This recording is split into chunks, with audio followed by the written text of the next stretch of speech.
We found this old scrapbook titled Insignia, Kenya Collection, World War II. And it has some different badges and symbols. I'm looking at some of them here, sure, that I want to show you. Show me. I see a red one. The one with this one with the F on it. Yes, and it's called Mombasa Fortress. Yeah. And then described as DEF Platoon. And then, like, there's this one with the yellow and red. Yep. It says Nairobi Transit Camp. Right. And then there's another one. Flip the page. Yeah, on this other page. East African Army Ordnance Corps. And it's blue with a red line running across it. Yeah. And it's kind of like, is that a hexagon? No, it's not a hexagon. It's just a square with it's a diamond, I suppose. It's diamond shaped. It's diamond shaped. What are these for? There's one that's pink on this other page that just says East Africa. So it's like this looks more like a badge, right? And it says East African Pioneers or EA Pioneers, which I assume means East African Pioneers. Sure, this is the one I really wanted to show you. Show me. Right? Like broad sheet of white paper. And then you've got all these insignia kind of taped on. Yeah. How would you describe it? And and it says Italian insignia at the top. And then it's all these different brass pieces. Yeah. With Some of them are kind of cute, actually. Very different. Well, until you look at the description. I know. Oh, my God. Italian artillery. Cross for the campaign in Abyssinia. Colonial Carabinieri. Carabinieri? I think those are Italian police. Mechanized black shirt battalion. Black shirt? Like Mussolini black shirt. It's like black shirts. Oh man, here we go. Fascist Sappers Regiment. Collar badge. Today we're using these insignia that we found in the archive to explore a slice of Kenya's history, focusing on the Italian military and Italian prisoners of war held in Kenya during World War II. This is a palace for the people. I am Angela Wachuka. And I am Wanjiru Koinange.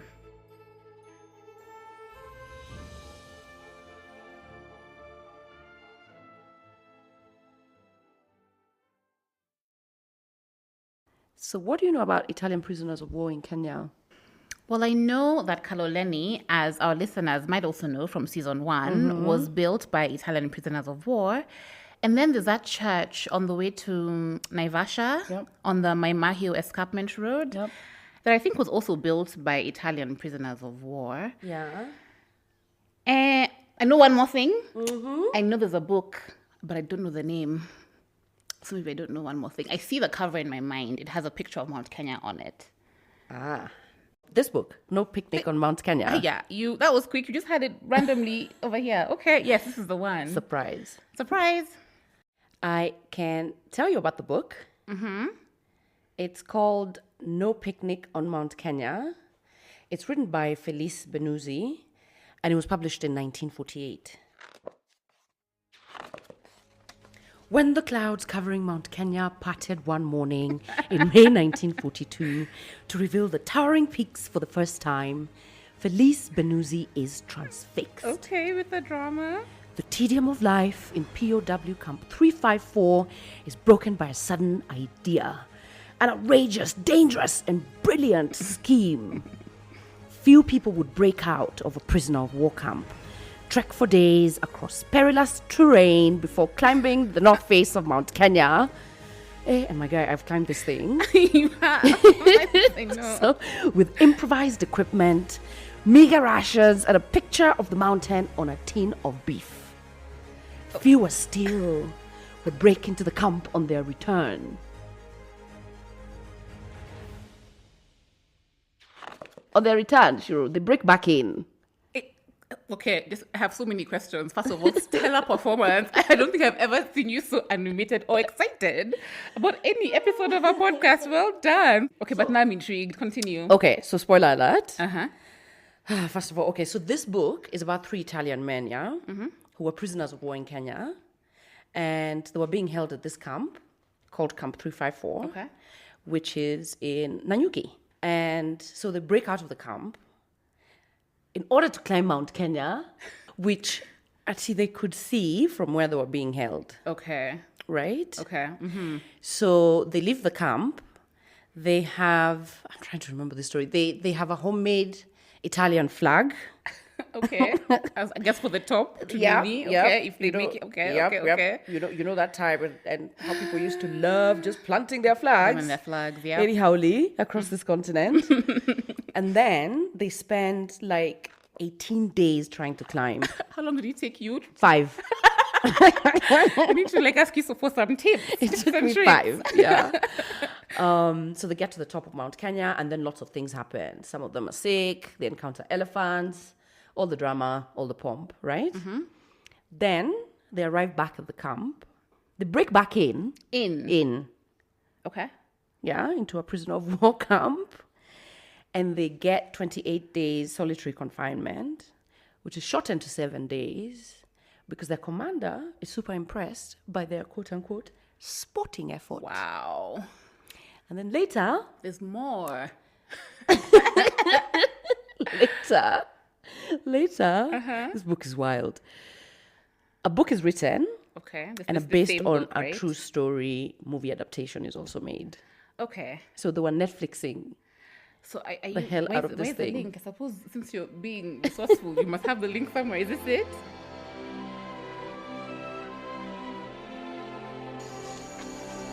Franco, you came back. Did you make it? Juma. Give them the telescope. Yes, there it is. The Italian flag on top of Mount Kenya.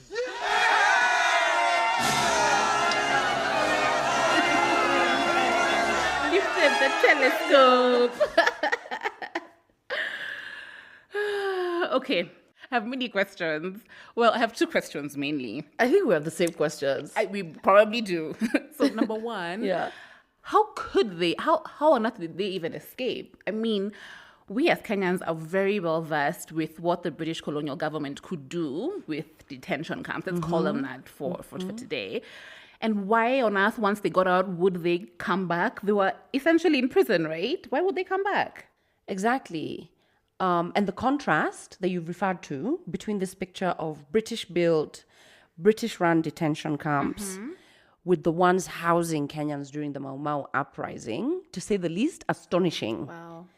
And there were only 10 years between 1942, the year this guy climbed Mount Kenya, and 1952, when the practice of the Mau Mau concentration camps began.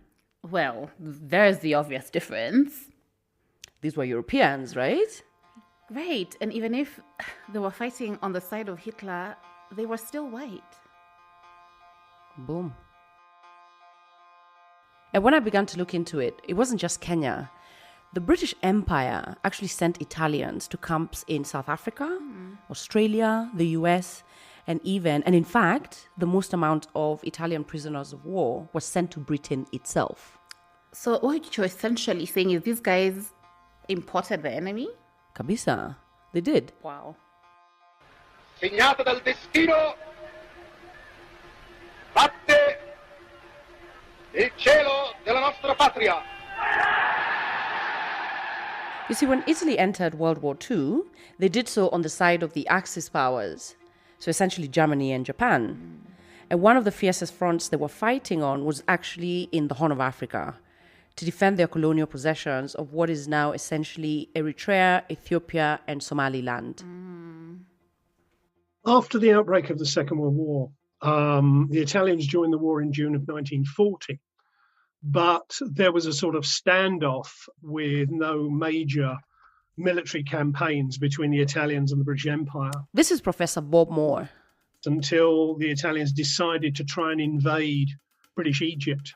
That also prompted a war in East Africa, where the Italian possessions, Eritrea, and of course Abyssinia, which had been conquered in the 1930s, started a set of military campaigns, which were a complete and utter disaster for the Italians. It's one of the few examples of, in the early part of the war, of a major British military victory. The upside of that was that most of the Italian presence in that part of the Horn of Africa, if you will, was largely disposed of. It was more or less eliminated altogether. But it created a problem insofar as the British acquired huge numbers of Italian servicemen, Italian prisoners of war. And the question is what to do with them. So when the British defeated the Italian force in Africa, they sent word back to London. To give you some idea of the scale of this, the British forces couldn't actually determine how many prisoners they had in the initial stages. And there is one classic dispatch where they wrote back to Wavell and said, we can't tell you how many we got. We can tell you how many acres they cover. General Wavell, who was in charge of British forces in Egypt, wasn't happy with the idea of keeping them. Egypt was politically unstable at this point, and indeed had been for some time. So the question was then, what do we do with all these Italians? So the British have acres of captured men, and they don't want to keep them where they are. Wait. Did you say acres? Acres. Like acres on acres? On acres. Wow. Of captured men. Okay. So they want to send them somewhere, ideally somewhere far away from the front line. And essentially, maybe somewhere they could be useful. The Italians are perceived as a useful source of manipulable labour. The empire needed these workers, so they were prepared to do a lot of things, prepared to overlook that they had been fighting for Mussolini. Well, that's interesting. They don't really consider them to be particularly committed to fascism. They don't really have the wherewithal to screen them. They know that there are certain Italian units which are heavily politicized, but run-of-the-mill normal Italian infantry units, not really. They don't really spend a lot of time on it. Later on, when they start winning battles in North Africa, when they do run into more established and better trained Italian soldiers, then they start to think about these things. So off they went. 60,000 came to Kenya. And to put this in context, this is a country that had 20,000 British settlers. So they essentially outnumbered the British settlers threefold. More went to Australia, South Africa, the UK, and even to the US, where they could do work that would usually be done by men who were away fighting the war. Well, that's where it starts to get more complicated because in practical terms, they can be used for anything that isn't war work. Under the terms of the Geneva Convention, they can be used for anything that isn't war work. The Geneva Conventions of 1949 are a series of treaties that establish what is humanitarian treatment of prisoners of war. Okay. They state that if you capture a prisoner of war, they can work for you. But they can't do military work, obviously. Okay. You also cannot conscript them to fight their own people. Fair enough. But in World War II, almost anything the British government was doing was war work. So in order to follow these conventions, most Italian workers in places like Australia or the UK worked in the private sector as unskilled labourers. Mm-hmm. But if you are sending them into the private sector, they have to be paid. They don't get paid, but the British Army gets paid in order to stop them from skewing the labour market in the country in which they're being used. In places like Kenya, and the corollary is the same in South Africa, the difficulty is that certain types of work are perceived to be not suitable for white men, which means that there are limits to where they might be used. So under normal circumstances, they'd be used for agricultural work. But as unskilled agricultural labour, if they're sent into farms, there is just a possibility that they might be supervised by non-whites. And that can't happen. In the Kenya of the 1940s, as in the South Africa of the 1940s, that was just unthinkable. Wow. And so back to your questions, this is how we end up with a camp in Nanyuki full of Italian prisoners of war that the British Empire has decided are harmless, useful even, in a country where they must uphold the white supremacist order of things.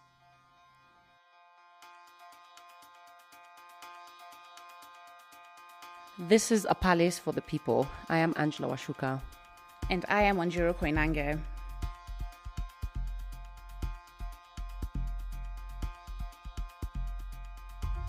This episode was produced by me, Wanjiru Koinange, Angela Wachuka, Maeve Francis, and Ida Holinambi. This is a Fathom Sirens production. You can learn more about our work at bookbank.org. This podcast is supported by the Cultural Protection Fund, a partnership between the British Council and the UK government's Department for Digital, Culture, Media and Sport. Thanks for listening.